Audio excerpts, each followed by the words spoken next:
Salut les collectionneurs, c'est Alex, j'espère que vous allez bien. Aujourd'hui, je vous présente la statue de Thor de chez Iron Studio. C'est issu de la licence Avenger Endgame. Rapidement, on fait le tour de la boîte.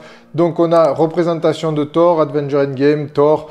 BDS Art Scale pour le format, c'est du 1/10. Voilà, sur le côté, on a un profil donc, de la statue. Ici, vous avez la statue de face et vous avez le profil arrière de la statue avec la cape rouge. Alors sur le dessus, Thor et le logo Avenger Endgame, comme d'habitude en dessous, le drapeau brésilien, etc. On va se voir juste après donc pour le montage de la statue. Voilà les amis, on se retrouve donc pour le montage avec donc la base. Déjà une base très simple, mais assez correcte. Mais bon, de toute façon vous verrez les zooms après. D'abord, je vais juste vous montrer le montage. Donc, Avenger, Thor, Iron Studio, etc. Voilà, donc ça, c'est pour le montage. Qui va se positionner donc comme ceci. Alors, attendez que c'est bien un bon endroit. Voilà. Voilà. Et ici. Donc, voilà à peu près ce que ça donne. Ensuite, de toute façon, le HS, on le verra mieux tout à l'heure. Alors, donc, voilà. Ça s'emboîte direct.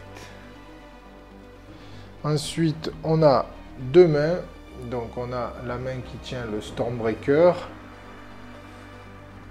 Ici et là, ça va, ça tient.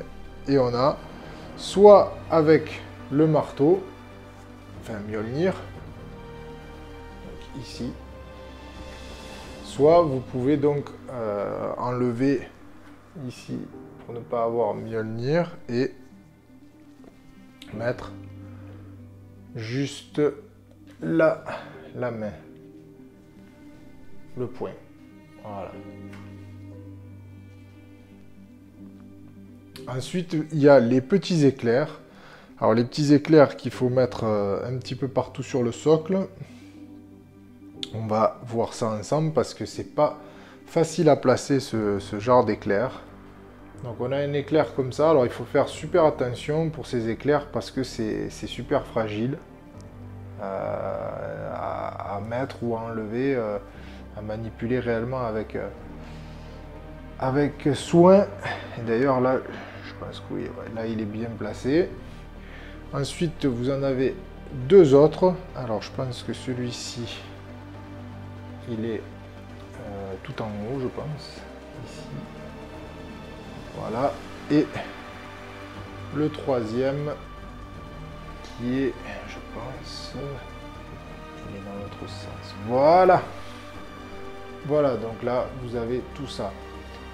On va passer en vue détaillée et puis je vais vous parler un petit peu de la statue. Voilà, donc il est monté. Au niveau des caractéristiques techniques, donc c'est 27 cm de haut. On a 15 cm de large sur 22 de profondeur. Alors, qu'est-ce que je peux dire de ce Thor Endgame? Alors, je vous le dis tout de suite, je ne suis pas du tout fan de cette version. Au niveau du socle, on a quelque chose de très simple. Franchement, c'est... basique. Il n'y a pas grand chose, c'est très bien maîtrisé quand même de la part d'Iron Studio, mais c'est pour moi quelque chose d'assez simple. On a des craquelures, des crevasses un petit peu sur le devant. Après on a cette remontée de pierre qui va nous amener un petit peu donc sur la pose. Donc voilà, le socle est pour moi assez simple. Alors après on a ces éclairs qu'il faut rajouter en résine translucide. Alors c'est joli, ça bien sûr ça embellit un peu plus la pose, ça rappelle le personnage avec les éclairs.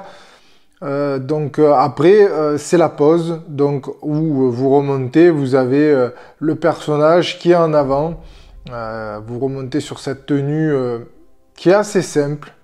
Je dois avouer que la tenue, au niveau de tout ce qui est le pantalon, les bottes, alors on a les salissures toujours pareil sur les pieds, mais c'est pas vraiment ce que je préfère. Mais bon, enfin, après, là je trouve que Le travail en lui-même, il est beau, mais là, ils n'ont pas forcé. Contrairement à celle que j'ai déballée, je vous mets par exemple le lien sur le Soldat de l'hiver. Le Soldat de l'hiver, il est moins connu que Thor, et franchement, je trouve que le boulot, il est vraiment meilleur sur le Soldat de l'hiver.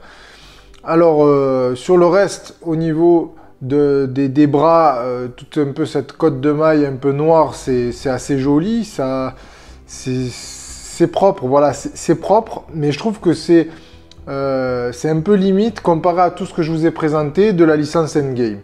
Alors, après vous avez le Stormbreaker, le marteau, Mjolnir. Alors c'est vrai que c'est assez emblématique de la scène où il se sert des deux contre Thanos, c'est vrai. On a cette cape aussi qui suit l'envol, on va dire, mais voilà, tout le reste pour moi est assez... je dirais presque qu'on revient un peu en arrière. Alors après, j'ai peur de ne pas être objectif parce que c'est vrai que je ne suis pas du tout fan de cette version. Voilà, ils lui ont fait cette position peut-être pour essayer de lui camoufler le bide, mais le bide il est là.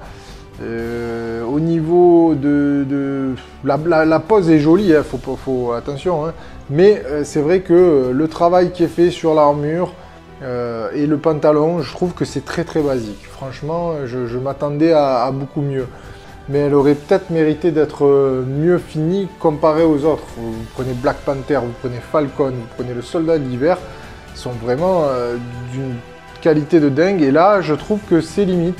Le HS est bien perfectible pour moi sur ce coup-là.